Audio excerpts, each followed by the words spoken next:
Mengapa Mendagri Tito terkesan meremehkan bantuan dari Malaysia?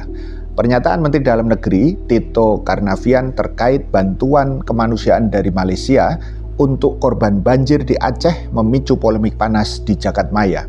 Alih-alih mendinginkan suasana, ucapan Tito yang terkesan meremehkan nilai bantuan dari negara tetangga tersebut justru memanen kritik tajam dari warganet.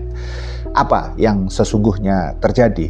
Pertama, persoalan ini bermula dari potongan video yang viral pada hari Sabtu tanggal 13 Desember 2025 dalam sebuah siniar bertajuk Suara Lokal Mengglobal di platform YouTube. Mantan Kapolri tersebut menyinggung soal izin bantuan internasional untuk bencana banjir di Sumatera, khususnya di Aceh.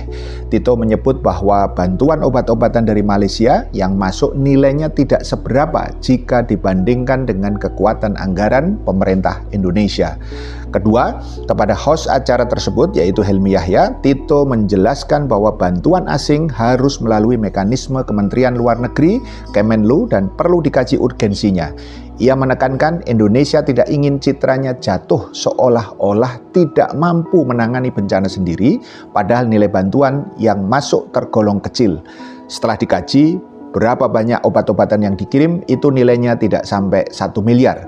Negara kalau untuk 1 miliar rupiah kita cukup. Kita punya anggaran yang jauh lebih besar dari itu, ujar Tito dalam siniar tersebut. Ia bahkan menambahkan bahwa publikasi bantuan internasional yang nilainya tak seberapa dikhawatirkan merusak citra kemampuan domestik. Jangan sampai image-nya seolah-olah dapat bantuan negara lain, padahal nilainya tidak seberapa dibanding dengan kemampuan kita, tegas Tito.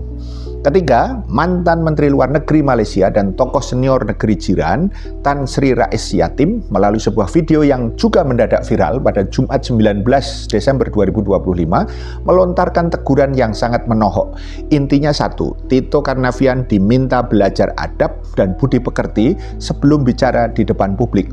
Tan Sri Rais Yatim menegaskan bahwa bantuan kemanusiaan tidak pernah diukur dari angka-angka di atas kalkulator.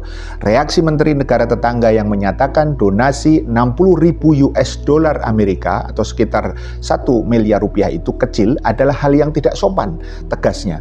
Bagi Rais, pemberian sekecil apapun bahkan jika hanya senilai 60 ringgit Malaysia seharusnya diterima dengan rasa syukur. Ia menilai Tito gagal paham dalam melihat esensi dari sebuah niat baik.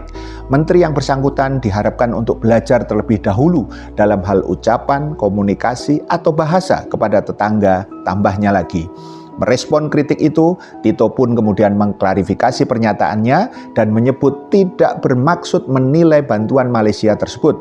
Dijelaskan oleh Tito Karnavian bahwa dirinya sama sekali tidak bermaksud untuk mengecilkan bantuan yang diberikan oleh Malaysia untuk Aceh. Keempat, masih terkait dengan bantuan luar negeri itu pun, media Timur Tengah termasuk Middle East Monitor mulai menyorot sikap dingin Jakarta. Padahal tawaran bantuan mengalir deras dari jantung Timur Tengah. Duta Besar Uni Emirat Arab UEA Abdullah Salim Ad-Daheri secara terbuka menyatakan kesiapan negerinya mengirim tim medis dan pasokan logistik. Putra mahkota Arab Saudi Muhammad bin Salman hingga Raja Salman bin Abdul Aziz pun telah mengontak Presiden Prabowo Subianto untuk menyampaikan simpati mendalam. Namun jawaban dari Istana Negara terkesan sangat hati-hati jika tidak mau disebut menolak. Menteri Luar Negeri Sugiono menyatakan bahwa bantuan internasional masih belum diperlukan.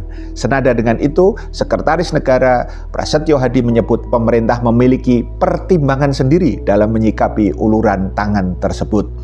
Sedemikian mahalkah gengsi nasionalisme kita sehingga ketika banyak pihak yang peduli termasuk dari berbagai negara tetangga dan negara sahabat kita bergeming.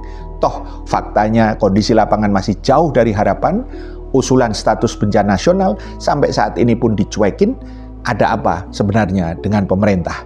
Paham sampai di sini? Salam melek politik.